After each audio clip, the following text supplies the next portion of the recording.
Allora, io volevo riallacciarmi intanto alla questione ucraina e chiedere se questa meteora, questo effetto meteora, può essere collegato all'intensità e alla velocità della reazione iniziale di apparente accoglimento e di apparente movimento verso e di come forse in questo caso questo doppio movimento di apertura e poi di diniego possa indicare che all'inizio ci sia stato in realtà sotto un poderoso movimento difensivo rispetto a quello che stava capitando e a cosa potrebbe essere collegato. E mi riallaccio anche alle altre relazioni e come quell'accenno fatto sul fatto che lo schermo è meno stimolante della realtà esterna, possa essere legato quindi a quello che accennava anche Marco La Scala su una carenza di uno schermo parecitatorio e di come questo possa essere collegato con questa mancanza di rispecchiamento di base che poi crea tutte delle necessità di movimenti di creazioni di rifugi, ecco, rispetto alle stimolazioni, come anche l'esplosione di una guerra alle porte di casa.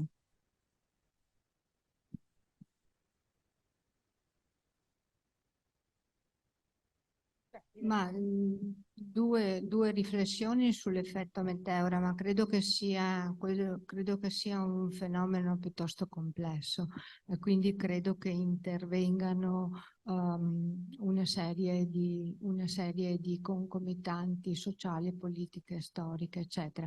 Io però vorrei segnalare solo due cose, e cioè di fatto il sistema di accoglienza italiano ha funzionato benissimo nel periodo in cui abbiamo accolto 180.000 persone sostanzialmente in un mese. Allora, certamente in quel momento poteva esserci anche un movimento difensivo rispetto al è così, ha un aspetto identificativo nostro nei confronti loro e quindi è così che vorremmo essere accolti se la guerra arrivasse anche qua. E credo che questo aspetto ci sia, mentre adesso il essere una meteora è un po' una cosa più del tipo la guerra è là. Non è qua, cerchiamo di allontanarla, però credo che ci sia anche il fatto di dover ammettere che dal punto di vista del funzionamento dell'accoglienza noi abbiamo funzionato benissimo e questo fatto di aver funzionato benissimo paradossalmente crea un precedente rispetto a come stiamo funzionando in questo momento o abbiamo funzionato precedentemente rispetto all'accoglienza, quindi credo che sia un precedente che potrebbe essere più semplice dimenticare. Poi c'è tutto l'aspetto della diversità della relazione con gli ucraini che hanno una loro identità e con i quali abbiamo bisogno di fare in questo momento, abbiamo avuto bisogno dall'inizio, di fare un lavoro interlocutorio.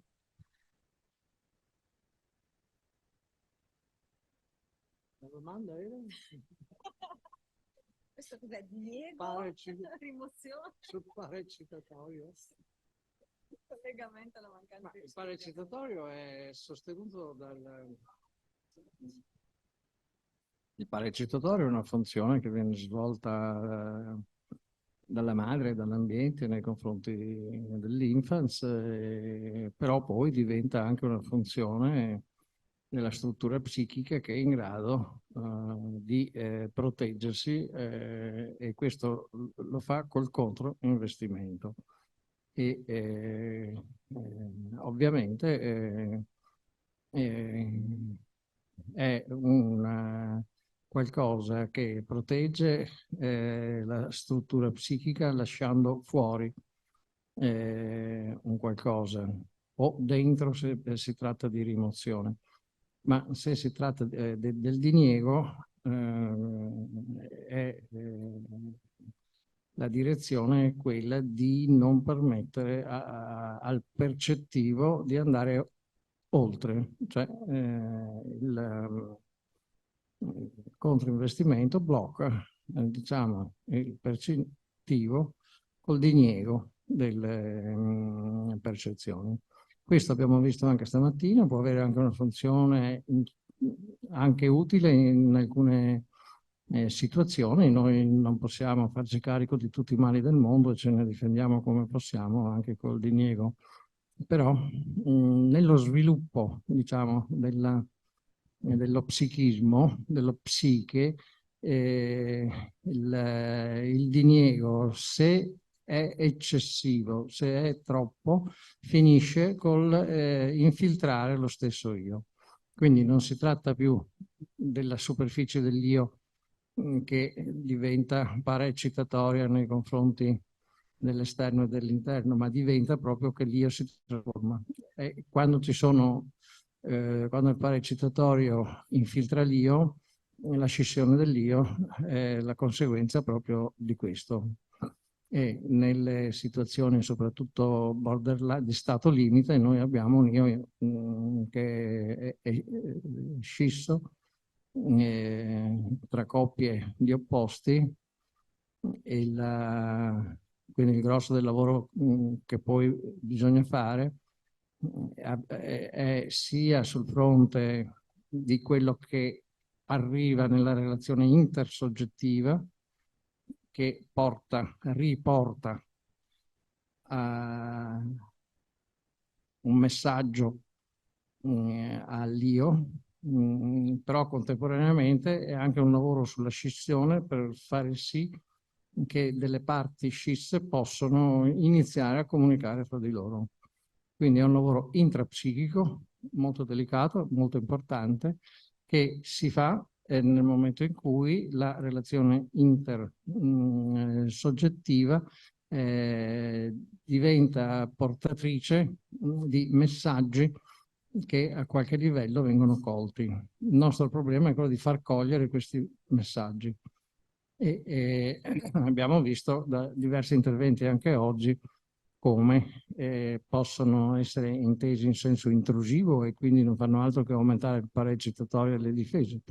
Se invece c'è un'altra forma che in qualche modo consente di avvicinare e far entrare questi elementi in una forma non intrusiva, e qua sta il punto del rispecchiamento, cioè di riuscire a far sviluppare qualcosa che è potenzialmente elaborabile dal paziente sulla via simbolica e farlo insieme al paziente attraverso delle interpretazioni che non siano troppo costruite, troppo dell'altro, troppo elaborate, ma co-costruite. È il campo di una co-costruzione, quello che va verso il simbolo.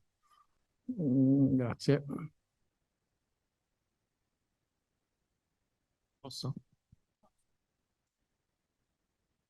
No, volevo riprendere un attimo alcuni spunti della tua relazione, Elisabetta, perché mi faceva pensare, in fondo, mettiamola così, a degli stratagemmi difensivi, no? Che negli anni 80-90 la filosofia della scienza o la logica modale aveva tentato per proteggersi dall'invasione delle connessioni o dalle invasioni del puro linguaggio ermeneutico. Penso a due testi fondamentali. Uno è quello di Putnam, Siamo cervelli in una vasca, forse ricorderete, no?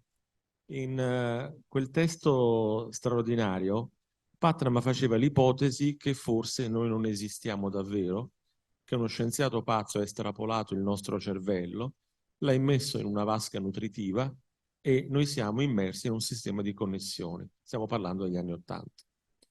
Allora, l'esperimento di Putnam era interessante perché in qualche modo cercava di porre tutto sommato in maniera iperbolica e orrorifica la situazione in cui siamo, no? Quella della, diciamo, di un cervello o di una mente completamente disancorata dal corpo, immersa in un sistema di connessioni continue. Allora, la questione difensiva di Putnam era però questa. Se noi fossimo davvero cervelli in una vasca, quando noi usiamo per esempio la parola libro, stanza, eccetera, eccetera, finiamo per non riferirci a nulla di reale e quindi il nostro linguaggio non avrebbe alcun riferimento. Il problema del riferimento, in altri termini, il problema della causalità del riferimento era il vincolo protettivo rispetto a queste ipotesi. Passo di registro, penso a un altro bel libro, Nomi propri, di Kripke, della logica modale. Allora, anche lì Kripke cerca un ancoraggio rispetto all'universo linguistico, cioè detto in altri termini, noi possiamo parlare di Carlo Magno in molti modi, ok? Che cosa ci garantisce che l'universo linguistico in cui siamo immersi non sia equivalente ad un altro universo linguistico e così via all'infinito? Il fatto che al di là, diciamo, delle connotazioni, al di là dei significati, delle biografie, eccetera, eccetera, c'è un personaggio storico che si chiama Carlo Magno e che è vero in tutti i mondi possibili. Cioè, detto in altri termini, Putnam da una parte e Kripke dall'altra cercavano nel riferimento causale, nella realtà delle cose, nella realtà dell'individuo, una sorta di metagarante, no? Che tu trovi in qualche modo saltato in questa dimensione. Mi sarebbe piaciuto, forse il tempo è quello che è ovviamente, ma quando tu presenti l'ultima clip, no, sulla questione del piacere, è chiaro lì che tu fai riferimento alla dimensione allucinatoria. Qual è il problema?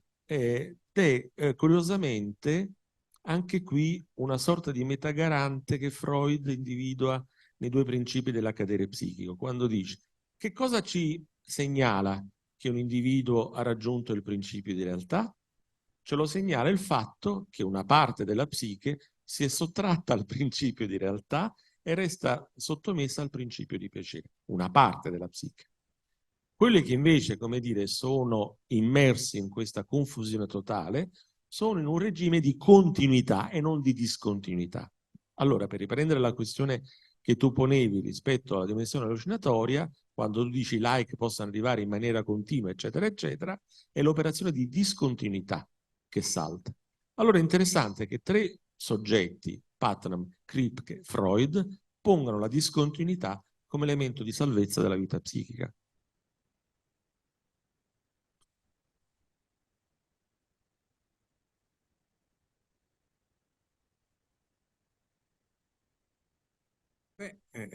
Le questioni poi sono importanti, domani nella tavola rotonda avremo di che discutere. Però vorrei dire una cosa, non so se lo ricordate, ma Wittgenstein ha scritto un libro sulla certezza, dimostrando benissimo della certezza, della certezza era esattamente. Allora, dimostrato in una maniera irreprensibile che con la mente non possiamo essere certi di nessuna cosa. Quello che è il tema centrale in questo momento è la sparizione del corpo. Senza il corpo non possiamo avere posto sulla terra. Allora, questa è una questione di secondaria importanza. Io non sono così pessimista, non penso che noi siamo arrivati ad essere realtà digitali e non penso che lo diventeremo mai perché non è compatibile la vita. Moriremo prima. Questo dobbiamo essere sicuri. Però c'è un mercato di idee e mercato di denaro ovviamente che lavora in questa direzione e questo mercato va verso il totalitarismo. Su questo dobbiamo essere molto consapevoli e come psicanalisti dobbiamo parlare seriamente e fuori da ogni deriva ideologica, se vogliamo essere sinceri con noi stessi. Perché la doppia morale io personalmente non la sopporto più. Dobbiamo stare dentro le cose e affrontarle fino in fondo. La seconda cosa, che però è collegata alla prima, è l'assoluta centralità del problema della migrazione. Della migrazione, perché siamo tutti migranti. Gli analisti sono migranti per eccellenza. Quando io lavoro con un paziente migro, e il paziente migra dalla sua quotidianità. Noi non possiamo ignorare. Io non ho mai pensato che la società psicanalitica sia un partito, anche se sono notoriamente di sinistra, va bene, ma sulla questione dei migranti non ammetto eccezioni. Se un governo gli colpisce, noi siamo contro. Perché? Perché la migrazione è il futuro di questo mondo. Ora, quello che volevo sottolineare è una cosa: abbiamo raccolto 180.000 ucraini in poco tempo.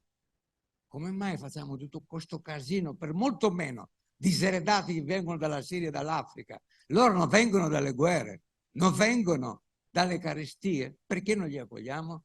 Guardate che il vero problema è che loro sono vivi. La illusione loro, la loro speranza non è infondata. Noi siamo morti perché deneghiamo due cose fondamentali: che gli desideriamo e che vogliamo essere desiderati da loro. Noi dobbiamo vedercela con il nostro diniego. Grazie.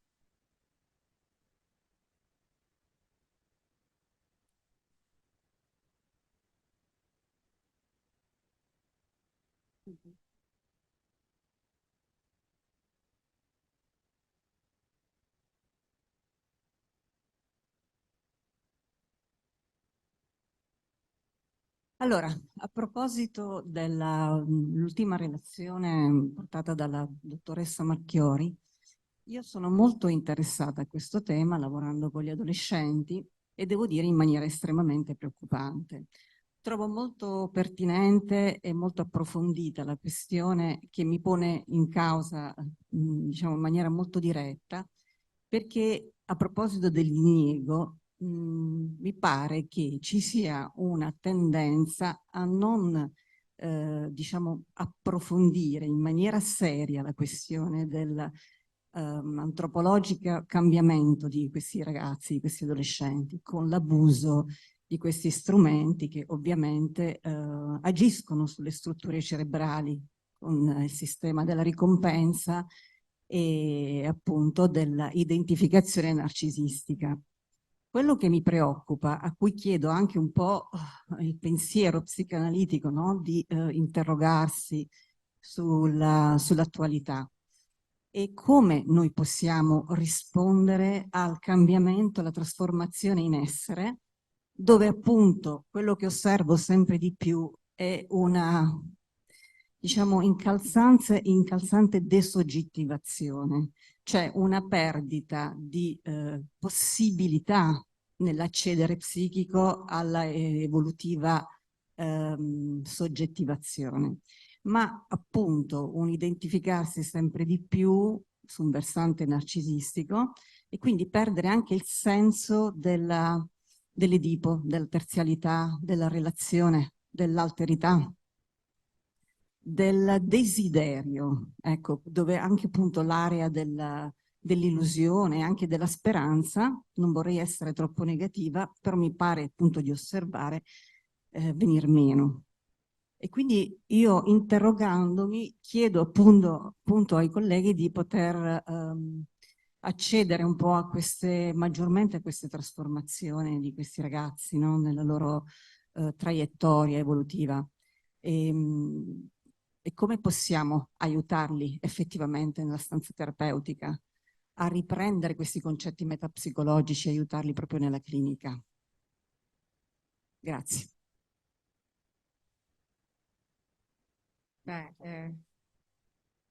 Io ho cercato insomma di mostrare, adesso spero che domani magari ci sia un pochino più di tempo, ma insomma di cercare di andare incontro in qualche modo a questi adolescenti, cioè l'idea di conoscere meglio quel mondo, di capire cosa sono le dirette che guardano, cioè avere con loro degli argomenti che in qualche modo gli consentano poi di entrare in una relazione, di sentire ma anche uno sguardo che interessa. Allora, riguardo a questi programmi educativi, per esempio, io ho pensato che veramente sono utili, ma sono utili non tanto per quello che insegnano, ma perché gli adolescenti trovano degli interlocutori che sanno di che cosa stanno parlando.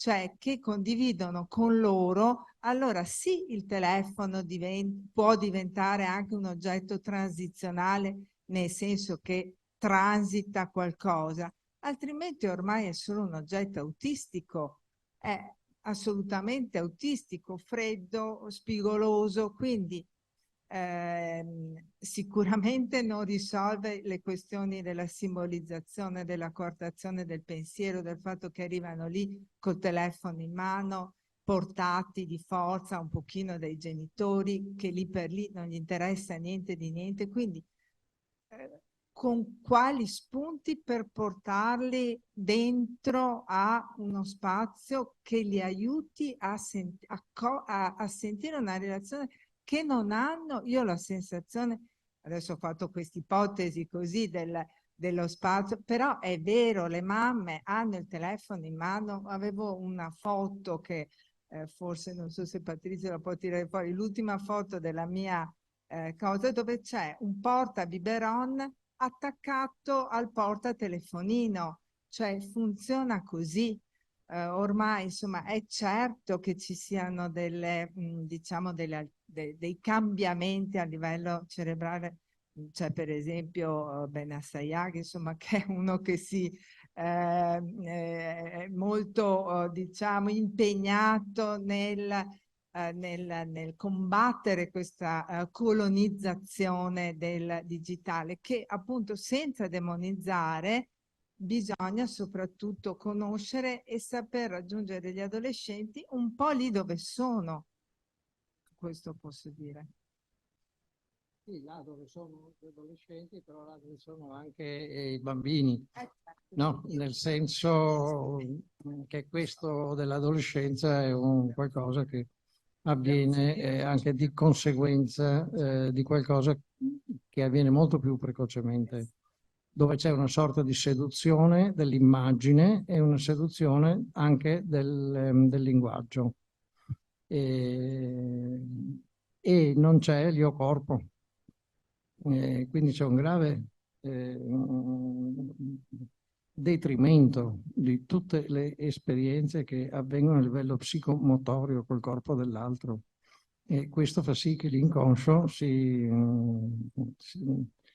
non mandi, non si costituisca sufficientemente sulla base del corpo. Ma infatti questi adolescenti sono quei bambini che non hanno sperimentato appunto lo spazio transizionale, adesso super. Volevo dire una cosa, in realtà è come sempre la situazione è assolutamente contraddittoria e pluriforme. È vero che non c'è questo, c'è una specie di così, eclissi del corpo, avrebbe detto Armando Ferrari, no? Quello psicanalista brasiliano, come se dovesse a un certo punto il corpo si fosse eclissato e ci fossero soltanto questi collegamenti sostitutivi, eccetera, eccetera. Come è anche vero che sicuramente il mondo adolescenziale sta passando una situazione a dir poco rivoluzionaria, no? Rispetto a... Però in tutto questo succede che noi siamo cambiati e già da un sacco di tempo. Io mi ricordo quando 30 anni fa Latour, Bruno Latour, e poi Paolo Fabbri, ma anche tanti altri, parlavano di questa ormai assodata, come dire, quasi tranquilla protesicità del corpo, no? I telefonini che adesso uno ci si appende il biberon, insomma ce li abbiamo ormai tutti. Chi può dire che non siamo quel tipo di orecchio lì? Chi può dire che tutte le protesi dentali o non so che non sono già questo, no? O tutti i vari, insomma, con situazioni un po' più progressive, interventi sul corpo di tanti tipi. Quindi quello che dicevamo un po' stamattina, ma che si vedeva molto bene in quel filmatino che ho fatto vedere, era che tutto questo è diventato una specie di automatismo anche per gli adulti, perché gli adulti, appunto come dicevamo oggi, hanno questa assolutamente incapacità di problematizzare questa cosa. Ormai l'hanno assunta, Per cui se la ragazzina dice io ho un problema, mai pensano che è un problema di dove mettere appunto il proprio corpo, ma di mettere il corpo sessuato, perché è quello di cui si parla, perché appunto la situazione al momento discussa vagamente, poi neanche tanto, certamente da noi analisti non abbastanza, è quella, e mentre invece quella stava parlando addirittura di un transumanesimo, cioè di una mente fuori. Allora io credo che non siano questi poi solo dei fantasmi, no? Intanto perché appunto il grande problema è che si possono realizzare.